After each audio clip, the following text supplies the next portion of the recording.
Welcome to the DIY Prop Shop. Are you guys ready to come out of the vault and join the Brotherhood of Steel today?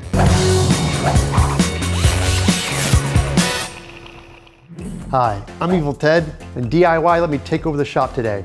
I've been working in the movie industry for the past 30 years making props and costumes for film and television. I just recently started a YouTube channel to teach you how to make things out of foam like all the cosplay kids do. Did you guys catch Odin's really cool Pip-Boy device he made from Fallout? I think they turned out so cool, I want to add to it. So I'm going to make some body armor from Fallout as well. It's not quite props, more cosplay, but still involves a lot of the same techniques. When it comes to Fallout, there's so many variations to armor, and this particular one I really like. It's cool, it's battered and beaten up, kind of like the cool plating on it, and I think that's a great thing to do out of foam. As a matter of fact, when you're building stuff for Fallout, it doesn't have to be perfect because it is a post-apocalyptic world you're in. Everything's gonna be bashed up and damaged and battered.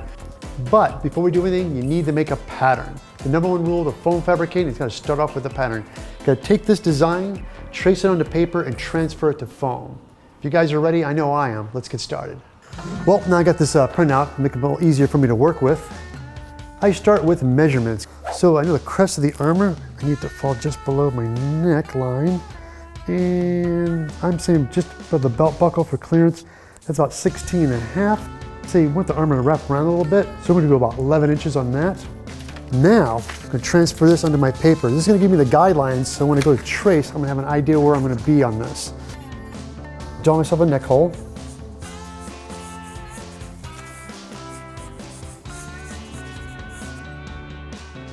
This is cool, like midsection thing.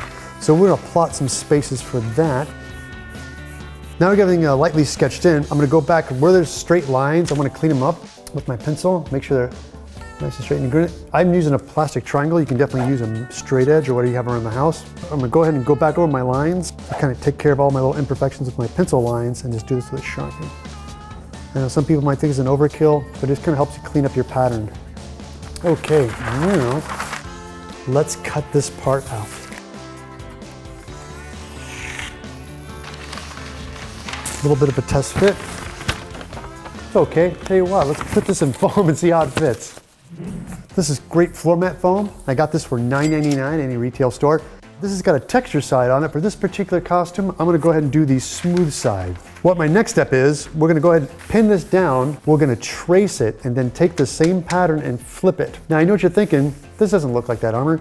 If you look at the armor, it looks like it's got two layers. It's got an under layer and an upper layer. So I'm gonna go ahead and trace this as my bottom layer, and then go ahead and take this, flip it, make a pattern, cut these guys up separately and make patterns out of those as well. So go ahead, pin it in all the corners so it doesn't move on you when you're tracing. Because I can tell you, many times in my youth when I built stuff, I would always hold everything with my hand and then I'd go to trace things back out. Hey, this is not lining up. That's because I didn't bother to take the time to pin it. So you take this off, flip it over. Now you line up the Sharpie line. What I like to do, I line right on top of it. So therefore you get exactly your pattern. There. We now have our Under Armour. The next step is to cut this out. That's where I use a good old box cutter. There. Let that tip touch the table and let the blade do the work. Ah, that's it. Okay. There's my chest armor. So the first layer, let's go and take this pattern and let's cut up to make our second layer of armor. Now let's start with the chest piece is the biggest part. And this is always just fun to do, is you always gotta kind of pick your placement to get the maximum out of your foam. Make sure when you trace, you gotta flip it. Don't make two rights and two lefts because I have done that. All right, now we have our second wave all traced out. Let's go ahead and cut these guys out.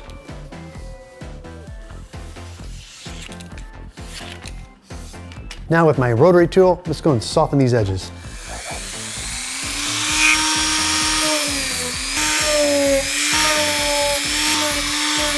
The thing I realized too, on the back side of this, I always like to break this because this is the surface I'm going to glue to the other part of foam. And hot glue sometimes has a tendency to pop right off of this stuff because it's been heat sealed by the factory.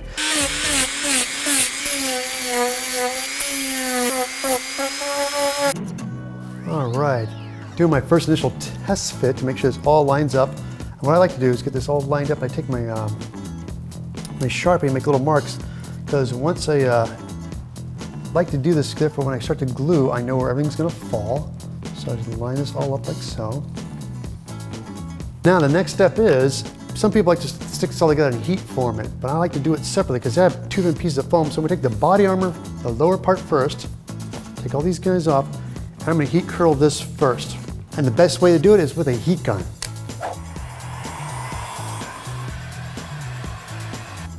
See, curl that. I just want a little bit of a curve in the center. And instead of trying to heat the whole piece of foam, I just focus more on the center so I can get that curve that I want. There we go. How's this looking? It's coming together. Now this is heat up. You can notice the curls, so that means I have to curl the other pieces as well.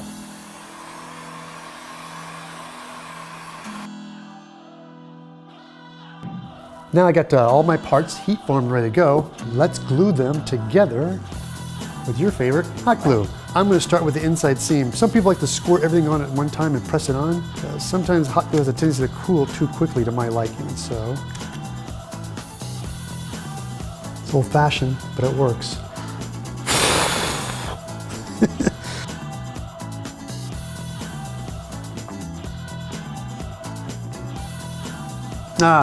Everything's all hot glued and secured down. Got my armor all in place, solid, glued in. Got my little chin guard. Now with my 1-inch webbing, we got this foam already pre-distressed, scored up. I squirt my hot glue on that. Take my piece of strap, webbing I have there, put it on the hot glue, and I take a piece of scrap foam, press down really hard. And the reason I do that is so I will not burn myself. And just to do an extra bonus, guaranteed seal, I put hot glue on top of that too. Now that I have my buckle, I'm gonna go ahead and prep this on my strap. Press it really good, let that really sink in that fabric. There's a reason why they call hot glue hot glue. Because it's hot. A foam fan. All right, as you can see, I got it all strapped up. Got my strap going here. I actually made a long, just kind of reinforcing the back piece. Got my waist strap and my buckles all hot glued and reinforced in. But you know, the more I look at it and realizing, I need some battle damage.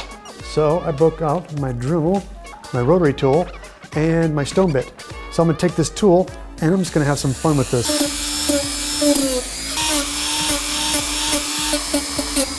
I'm gonna swap it out with a stone bit. I like these guys. This is gonna make some nice dents, like bullet hits.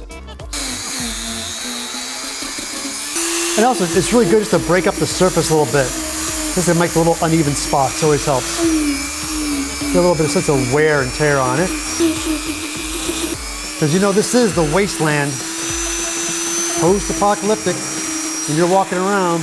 Now that I got this all battle damaged, I got my straps. The one thing I want to do is I want to seal this foam. This cool thing about this, I'm going to be able to kill 2 birds with 1 stone. I'm using PLASTI dip, and the cool thing about this, it's already olive drab. It's the same color I was going to paint it anyway. Good thing to shake this really well, or put it under warm water, or heat it with a hair dryer. It works better when it's warm. PLASTI dip is great stuff, but it's also very stinky and very toxic. So I like to wear a mask when I'm spraying.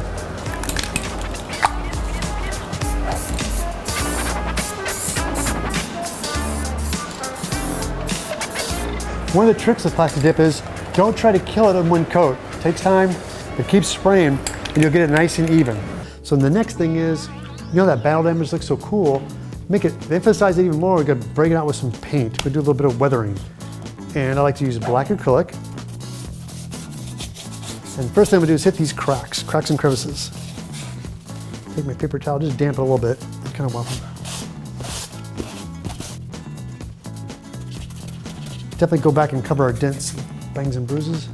Yeah, see, this has got used armor look all over it. Most importantly, don't forget the edges. I kind of go really heavy on the edges with black.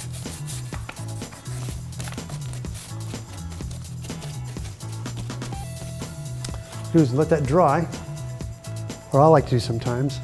Use the hair dryer. If you don't have one, borrow Mom's.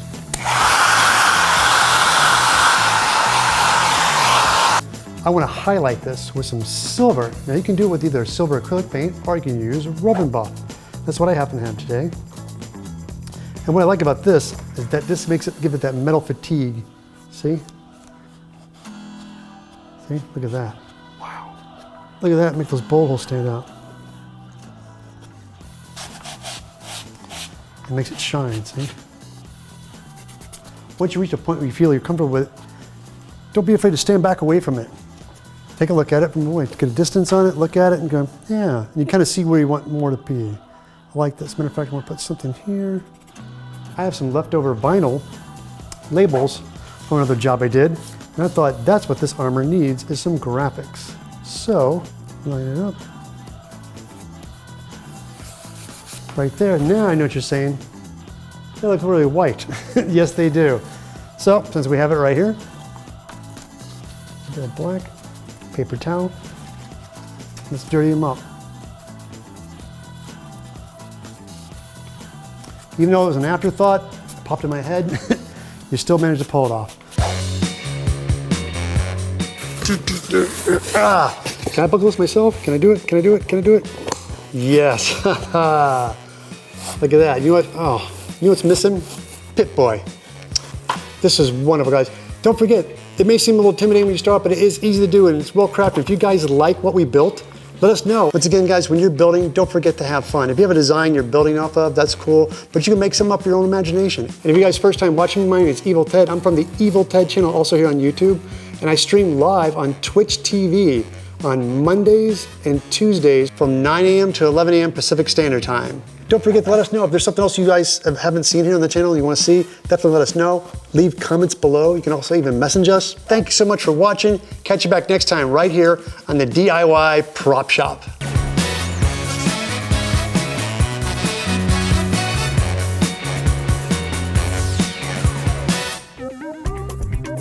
Thanks for watching.